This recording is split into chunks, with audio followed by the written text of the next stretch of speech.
Today's episode brought to you by Conduit Clothing Company. I get asked quite frequently, how do we change our country? How do we change our states, our communities? Answer is always the same. It's going to take spiritual change, spiritual revival that I think we're already starting to see some of the seeds of. These are conversations we all have to have with our unbelieving neighbors, coworkers, and family that are soul to soul and at the hand-to-hand level. That's where Conduit Clothing Company comes in. Not only do they make high-quality clothing with an exceptionally cool design, their mission is to get a Bible into the hands of as many people as possible. Of course, you're wearing a Conduit Clothing shirt, a t-shirt like I wore to the Omaha Zoo a couple of weeks ago, and an unbelieving coworker or neighbor or even a stranger asks what that design is all about. Boom, there's an opportunity to start that spiritual conversation. So, would you do me a favor? Visit our friends at Conduit Clothing Company, conduitclothing.com. Every order ships with a hardcover ESV Bible that you can give to somebody who needs it. Cool clothing that leads to crucial conversations. Conduit Clothing Company, conduitclothing.com. It's Monday, October 6th, 2025. What an October surprise in Virginia. An overt, covert act of war and a welcome trend nobody's talking about. That's next on the AM Update.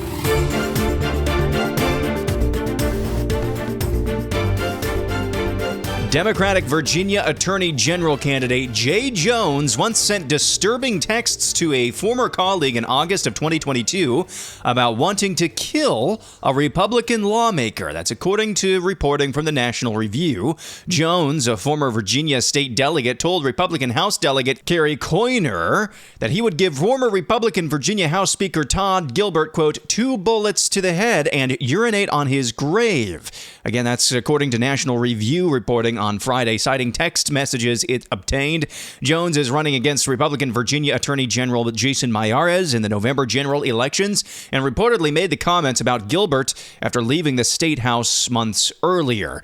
Quote, I will go to their funerals to piss on their graves, to send them out awash in something, Jones reportedly wrote about Republican colleagues such as Gilbert. The now candidate also said that if he had Gilbert and 2 dictators in front of him and a gun with 2 bullets, quote, Gilbert gets 2 bullets to the head. Well, after that text exchange between Democrat Jay Jones in 2022 and Republican House of Delegates member Kerry Coyner, apparently Jones called Coyner on the phone to further explain his views and said that conservative public officials like the aforementioned Gilbert should experience pain so that it leads to policy change.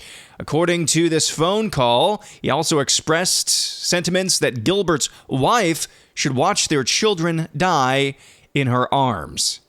What a guy. I'd never heard of this Jay Jones before. I mean, these midterm elections in many parts of the country, including New Jersey, New York City, Virginia, these off-year elections, I should say, they're just not trending well for the Republicans, and it's really not worth talking about them much at all. But this obviously is a national story. So this is the candidate, a Democrat candidate for Attorney General of Virginia, expressing in 2022 his desire to kill his political opponents because of their politics. If this wasn't a mask-off moment for the entire Democrat Party, I don't know what it is. This is not some rando radicalized on a Reddit forum somewhere in the 666th Reddit forum, some pus-infested corner of the internet. No, this is a high-profile Democratic candidate for the highest law prosecution office in Virginia.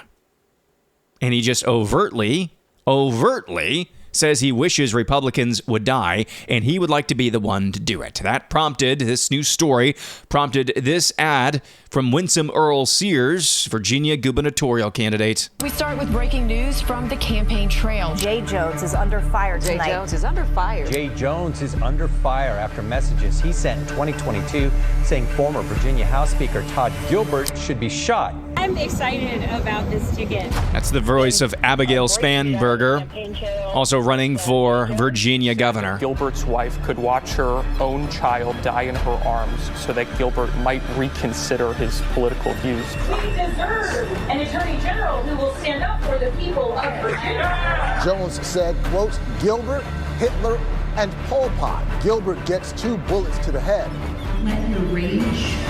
Again, the words of Abigail Spanberger, not only not not disavowing these comments, she said on the campaign trail, quote, "Let your rage fuel you," said she's excited to work with Jay Jones, the person who believes that Republicans should be killed for what they believe in.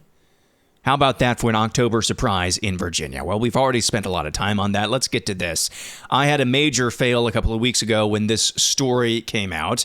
I don't believe I actually had it in the rundown here for the AM update. Massive failure on my part, but there are a couple of updates to this story. The discovery of SIM farms that threatened cellular networks in New York City is only the tip of a massive nationwide network run by the Chinese Communist government that poses an immediate threat to critical American infrastructure and has led to terroristic acts, including hoax SWAT raids at the homes of national leaders. This is a story from The Blaze. Sources in the Department of Homeland Security and the U.S. intelligence community said these SIM card networks were operating in the United States as early as 2004. So just a quick refresher, what are SIM cards?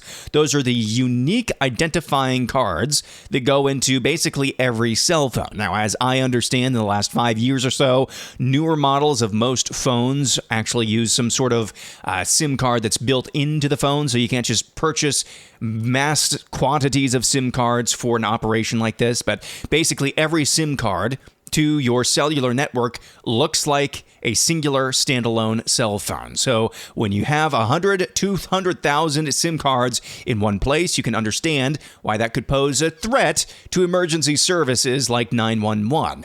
The story continues. They have proliferated these SIM card networks exponentially since President Trump was reelected to the presidency in 2024.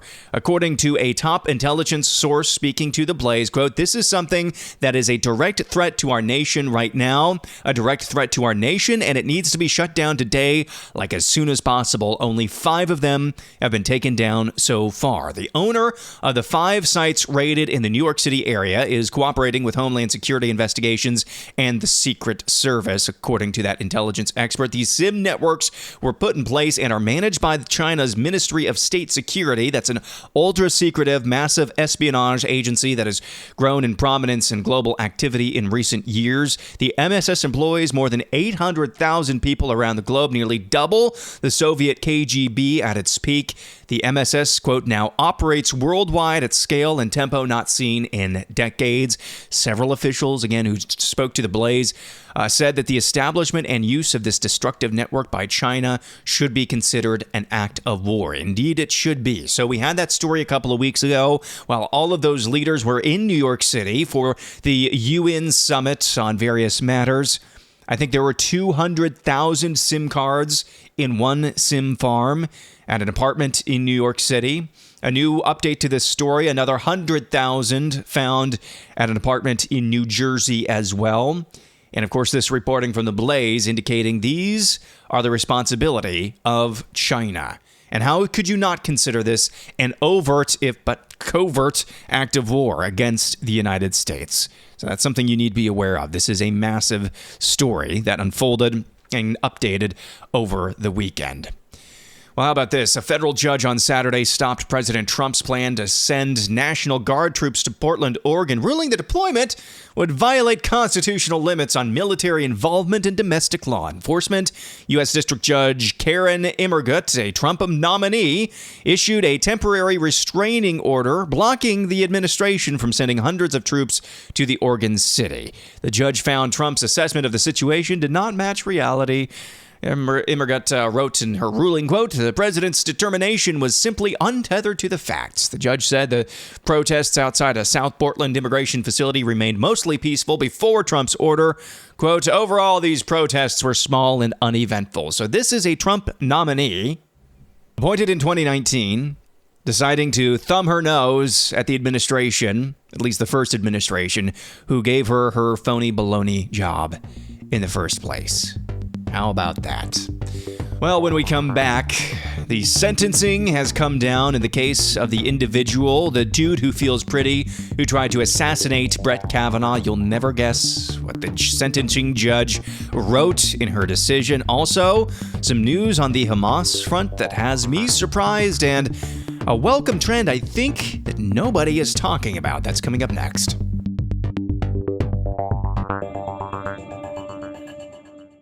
Well, it seems like nobody knew what a Bad Bunny was up until last week when the NFL announced, hey, this pansexual Latin American rapper dude is going to be the halftime entertainment at the upcoming Super Bowl. You know, when you see stories like that, it's an indication that the parallel economy is already happening, whether we want to accept that or not. So it's time to get busy living or get busy dying. Well, in the case of building our own parallel economy out here in the real world, in real America, we have to get down to the nitty-gritty, even with things like clothes. That's why our friends at Conduit Clothing are partnering with the AM Update. Not only do they make some really nice clothing, when you feel it in your hand, you're going to want to wear the trucker hat like I do. It's Flex Fit. You can order that at conduitclothing.com, or finally starting to feel like fall where I am here in central Iowa this week. I'm thinking about getting one of their hoodies as well. Regardless of what item you plan to order from Conduit Clothing, you're going to want to wear it that's really good quality, and with the evocative Conduit Clothing logo, an opportunity to strike up spiritual conversations with your unbelieving coworkers, friends, families, neighbors. That's the whole mission of the company anyways, to get a Bible into the hands of as many people as possible. That's why every order ships with a hardcover ESV Bible. You can find out what it means to be a conduit for Christ at conduitclothing.com. Conduitclothing.com. Cool clothing, crucial conversations, conduitclothing.com. Nicholas Roski, who pleaded guilty to attempting to assassinate Justice Brett Kavanaugh, was sentenced on Friday to over 8 years in prison. Judge Deborah Boardman, a Biden appointee, said it's important to send a message to people who are considering harming judges over disagreements with their decisions, especially now when threats are at an all-time high. She wrote, quote, Roski's actions before because again, this is a dude who feels pretty. This is the judge talking here. Roski's actions before, quote-unquote, her self-reporting of this crime were extremely serious, were properly prosecuted, and a significant sentence of incarceration is necessary to promote respect for the law. Really? 8 years in prison for attempting to assassinate? Going across the country to assassinate a Supreme Court judge?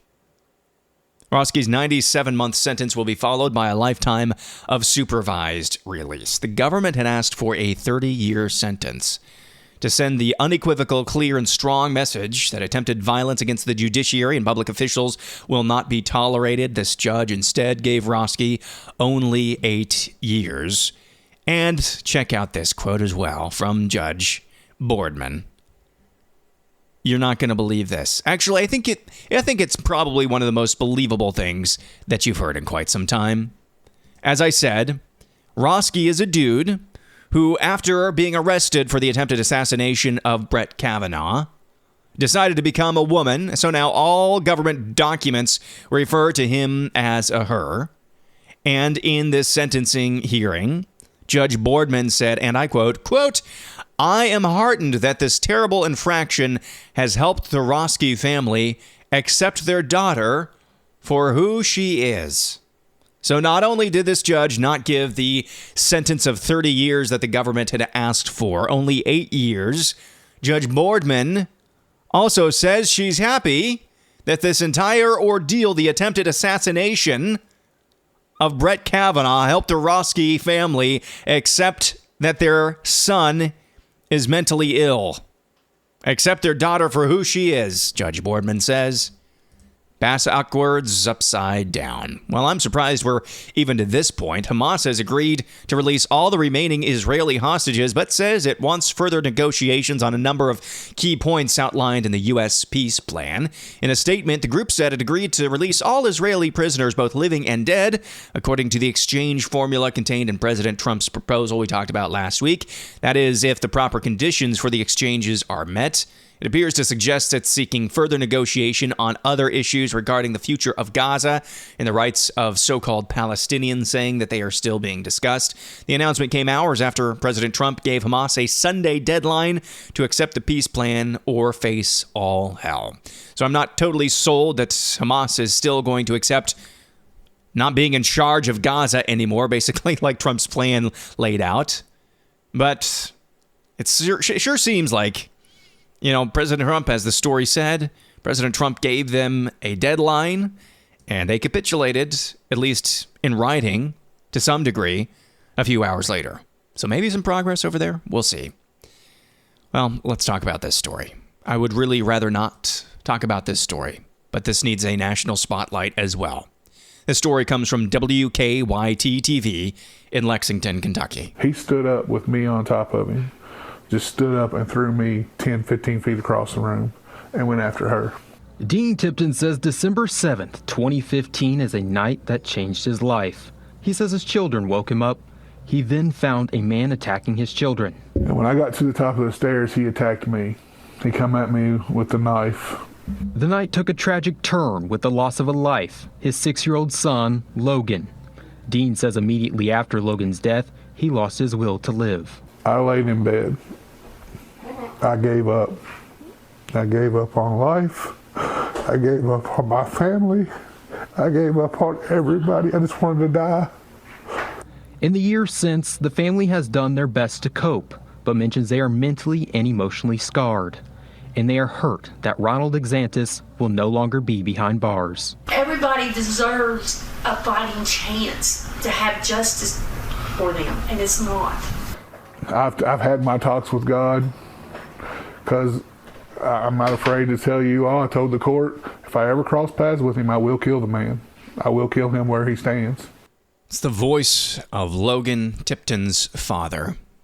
That story courtesy of WKYT-TV in Lexington, Kentucky. Logan Tipton, a 6-year-old, sleeping in his bedroom. A man comes in, breaks into the house. Ronald Exantis, his name. Goes to a 6-year-old, a quarter of his size, and stabs him in the head repeatedly, killing him, murdering him. And Ronald Exantis is now back out on the street. Back out on the street.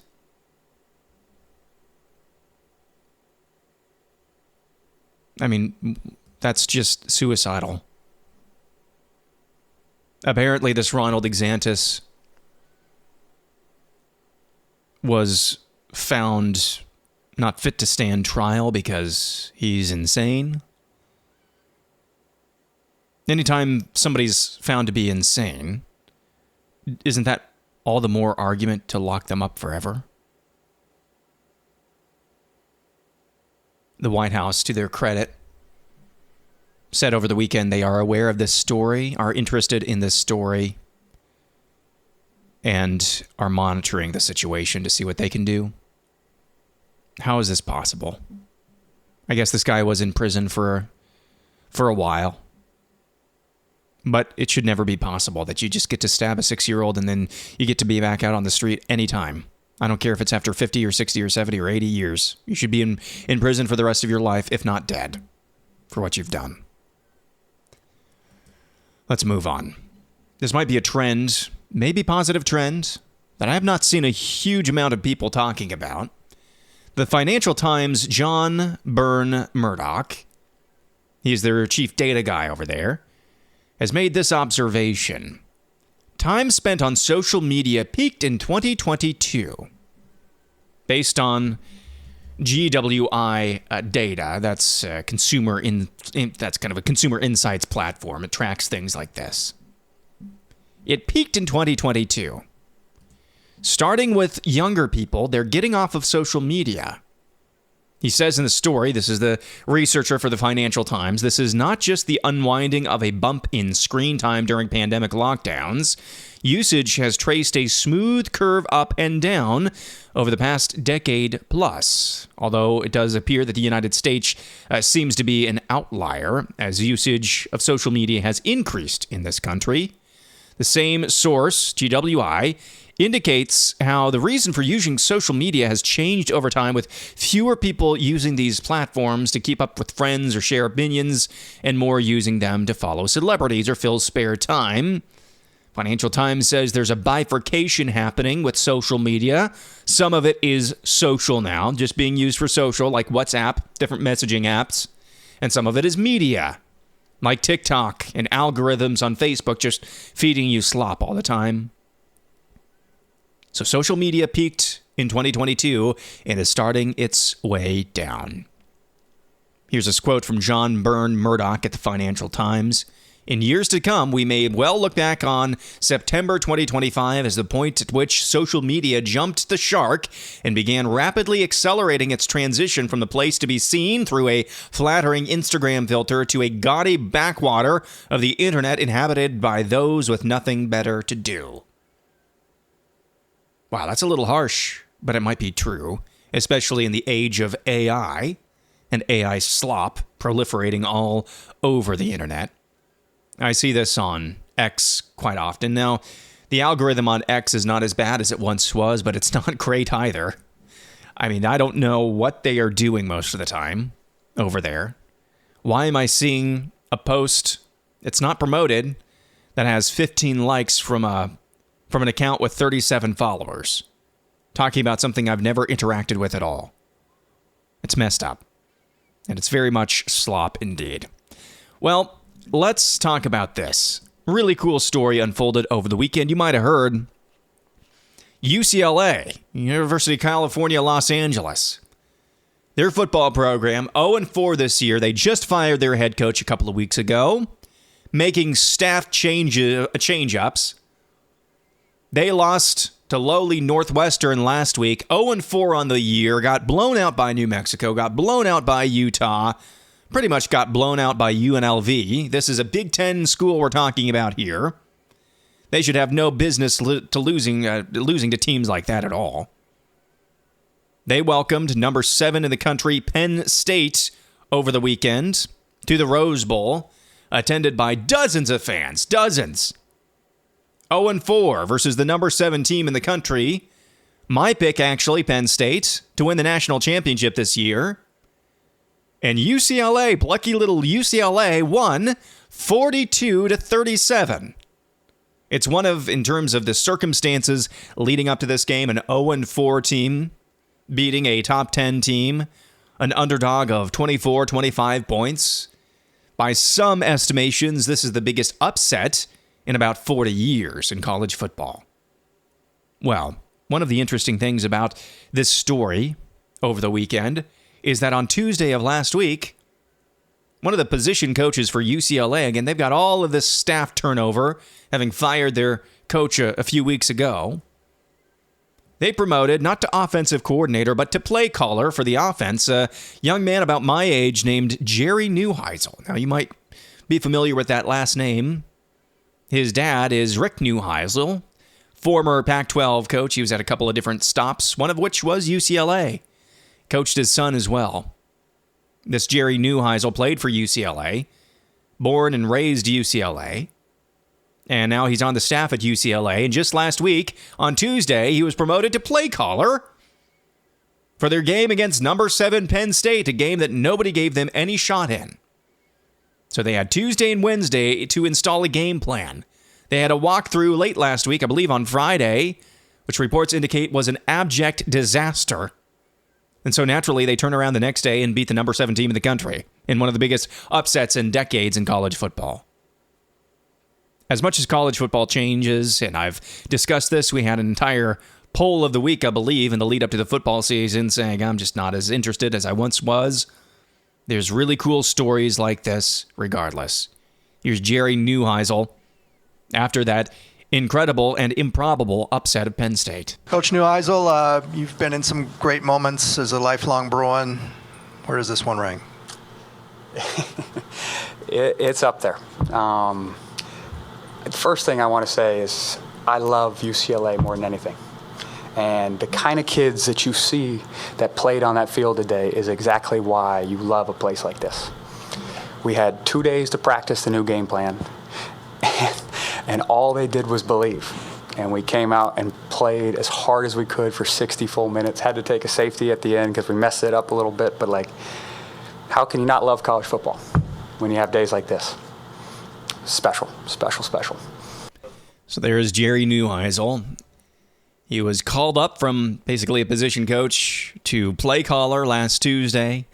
Had a couple of days to install a game plan. Had a walkthrough that was disastrous. And then 24 hours later, pulled off one of the most improbable upsets in college football history. And his dad, Rick Neuheisel, does studio analysis work for CBS. His reaction, we'll talk about that on No Suck Saturday coming up later this week, was really cool. But I think Jerry Neuheisel, his son there, encapsulates why college football still is as popular as it is. Yes, it's an idol for a lot of people. Anything can be made into an idol. But it's stories like that. On any given Saturday, David can indeed beat Goliath on our TV screens. It's really cool. I just thought I'd end with something a little bit different for this Monday morning. Hope you have a good day. Back at it again tomorrow. I'm Aaron McIntyre, and this is the AM Update.